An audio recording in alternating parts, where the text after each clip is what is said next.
Good morning guys, मेरे channel पे आपका स्वागत है। सुबह सुबह मैं उठ के मैंने मेरे लड्डू गोपाल जी को जगाया, क्योंकि सुबह सुबह जब हम अपना भगवान से शुरुआत करते हैं ना दिन की, तो हमारा दिन बहुत अच्छा जाता है। तो मैंने लड्डू गोपाल जी को उठाया।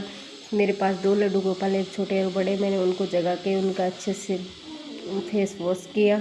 ये देखो, मैं अभी उनका पानी से मुंह धो रही हूँ। फिर भगवान को प्रणाम करके अपने काम पे लग गई। तो सबसे पहले मैंने जो कपड़े रखे हुए थे जो मैंने समेट दिए थे थोड़ी देर पहले, वो मैं अलमारी में सेट करी थी, मेरे एक तरफ और गुड्डू के एक तरफ। फिर मैंने लड्डू गोपाल जी के स्थान को क्लीन किया और मैं लग गई थी झाड़ू निकालने। सबका यही काम होता है, सुबह उठो झाड़ू पोछा करो। तो मैं भी अपने काम पे लगी थी झाड़ू निकालने जल्दी जल्दी। फिर झाड़ू निकाल के मैं चली गई थी दूसरे रूम में, क्योंकि वहाँ अंशु सो रही थी। यहाँ आके मैंने देखा तो ये तो खेल रही है अपने खिलौने से। तो मैंने उसको बोला, जाओ बेटा आप उस रूम में खेल लो। तो ये अपने खिलौने से कह रही थी। यहाँ खिड़की से बहुत तेज़ धूप आ रही थी, तो मैंने पर्दे लगा दी। फिर मैंने बिस्तर पे चादर लगाई अच्छे से। चादर लगा के फिर अंशु में बोली, मम्मा मेरे बाल बना दो।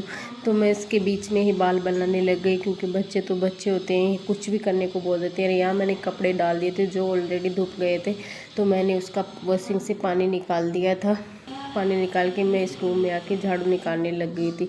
और ये देखो अपने खिलौने दिखा रही है। ये जो टॉयस ने ले रखे हैं, इसको इसके बर्थडे पे मिले थे, तो इनके साथ ये खेल रही है। सुबह उठते ही खेलने लग गई, क्योंकि छुट्टी थी ना, दीपावली की अभी छुट्टी चल रही है, तो स्कूल में तो जाना था नहीं। झाड़ू निकाल के फिर मैं, ये मेरी छोटी सी बालकनी है जहाँ मैं झाड़ू निकाल रही थी। इसमें देखो मैंने क्या क्या रख रखा है। सिलेंडर रख रखा है, डस्टबिन रख रखी है। यहाँ देखो कितनी पॉलीथीन लटका रखी है, क्योंकि पॉलीथीन की बहुत ज़्यादा ज़रूरत होती है। तो झाड़ू निकाल के मैंने कचरा डस्टबिन में डाल दिया और वहाँ किचन में आ गई। यहाँ दूध गर्म करने के लिए रखा हुआ था, उसको बंद करके अंशु के लिए दूध लेके अंशु को दूध दिया, और अंशु ने भी बड़े प्यार से अपना दूध फिनिश कर दिया। फिर यहाँ मेरे कपड़े धुल गए थे और ये मैं पोछा लगाने लग गई थी। तो मैंने फिनाइल डाल के फिर पोछा लगाना स्टार्ट किया, क्योंकि जब तक हमारा घर क्लीन नहीं होता है ना, हमें चैन नहीं आता। और एक दिन भी अगर झाड़ू पोछा ना करो ना, तो कुछ अजीब सा लगता है। तो ये तो हमें रोज़ करना ही पड़ता है। तो मैं झाड़ू पोछा लगा के दोनों रूम को अच्छे से क्लीन कर दिया, और अंशु अभी तक ही खेले जा रही है। जब तक मैंने झाड़ू पोछा किया, मेरे कपड़े हैं ना जो धुल गए थे, तो मैं उसको अभी मेरी जो छोटी सी बालकनी है वहाँ इनको डाल देती हूँ। बालकनी ज़्यादा बड़ी नहीं है, तो मैं कपड़े है ना वो ज़्यादा फैला के नहीं डाल रही हूँ, उनको एक साथ ही ऐसे डाल रही हूँ, क्योंकि इनको ज़्यादा धूप की ज़रूरत नहीं है। मैंने इसको वॉशिंग में ना ऑलरेडी सुखा लिए थे, तो मैंने अपने सारे कपड़े डाल दिए। फिर मैं नहा धो के आ गई थी तैयार होने। तो यहाँ देखो मैं अपनी लिफा पोती कर रही हूँ। सबसे पहले मैंने ना, अभी सर्दी स्टार्ट हो गई है, तो थोड़ा बॉडी लोशन लगाया, क्योंकि हाथ ऐसे थोड़े फटे फटे से लग रहे हैं। यहाँ बीच में अंशु आ गई, बोल रही मम्मा मुझे भी दे दो, तो इसको दिया। और हाथ पैर पे अच्छे से मैंने बॉडी लोशन लगा के, और फिर मैंने अपने बालों को अच्छे से झाड़ लिया, क्योंकि मैंने आज अपने बाल धोए थे। तो फिर मैंने हेयर ड्रायर निकाल के अपने बालों को अच्छे से ड्राई किया, क्योंकि ना बाल आजकल अभी थोड़ा इतना तेज़ धूप नहीं है, तो ये सूखते नहीं है। तो मैंने ड्रायर से ड्राई किया।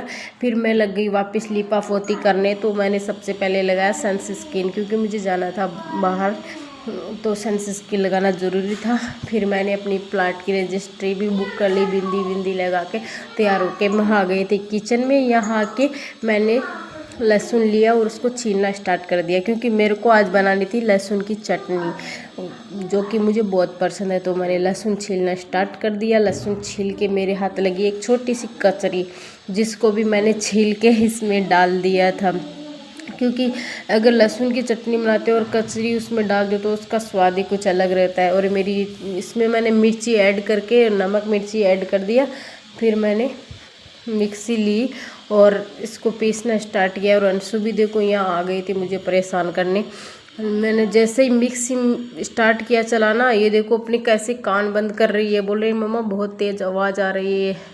मैंने बोला रूम में चली जा, लेकिन नहीं, इसको तो यहीं रहना मेरे पास हो रही है। देखो ऊपर बैठ के। और मेरी चटनी भी बन के तैयार हो गई है।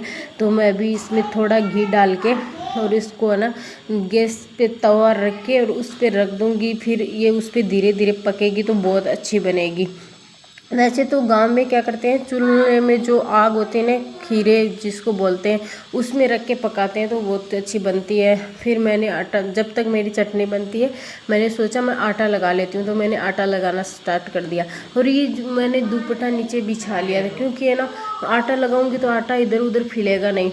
और गाइस मेरे पास अलग से किचन नहीं है, जो मेरा रूम है ना, यानी जो हॉल मेरा, उसी में किचन के लिए बनी हुई है, पट्टी लगा के किचन का बना हुआ है, मतलब जो, तो मैं वहीं पे खाना बनाती हूँ। खाना मेरा बनके तैयार हो गया तो मैंने नीचे रख लिया है सब कुछ, चटनी मिर्ची दही सब कुछ नीचे रख लिया, क्योंकि खाना हमेशा हमें नीचे बैठ के ही खाना चाहिए। फिर मैंने अंशु को बुला लिया और अंशु हम दोनों खाने लगे थे, लेकिन अंशु बोल रही थी मम्मा मुझे ये नहीं खाना, मुझे मैगी खाना है। फिर मैंने उसको बहला फुसला के खिला रही हूँ वो कभी तो खा रही है, कभी बोल रही है मैं खुद खाऊंगी, कैसे तैसे करके मैंने उसको खिलाया, क्योंकि जब तक बच्चे नहीं खाते हैं ना, माँ का मन नहीं मानता है। तो मैंने उसको खिला लिया। हम दोनों ने खाना वाना खा के हम हो गए थे तैयार और निकल गए दीदी के पास, क्योंकि दीदी का बार बार फ़ोन आ रहा था कि आ जाओ, क्योंकि आज हमें जाना था गणेश जी के मंदिर में। बुधवार था तो हम जा रहे थे गणेश जी के मंदिर में। तो हम जल्दी जल्दी दीदी के पास उसके घर जा रहे हैं। और अंशु ने देखो कैसे हेलमेट पहन कर रखा और भाग रहे हैं। यहाँ आके देखा तो दीदी लिपा पोती कर रही है। फाइनली दीदी रेडी हो गई और हम निकल गए बाहर मंदिर जाने के लिए। और ये मैंने उठा ली फरारी उनकी, मैंने बोला आज आपकी फरारी लेके चलेंगे। और यहाँ आके देखा तो इतनी ज़्यादा भीड़ थी गाइज, इतनी भीड़ थी, क्योंकि बुधवार के दिन यहाँ बहुत भीड़ होती है। प्रसाद लेके दीदी चली गई थी दर्शन करने, और दर्शन करना तो देखो कितना मुश्किल हो रहा है, कितनी भीड़ है, बहुत भीड़ थी। लेकिन जैसे तैसे करके भीड़ के अंदर घुस के हमें दर्शन करने थे, क्योंकि इतनी दूर से, वैसे तो हम रोज़ मंदिर जाते हैं लेकिन बुधवार को यहाँ भीड़ होती ही है। जैसे तैसे करके हमने दर्शन कर लिए। दीदी देखो कहाँ बीच में घुस गई।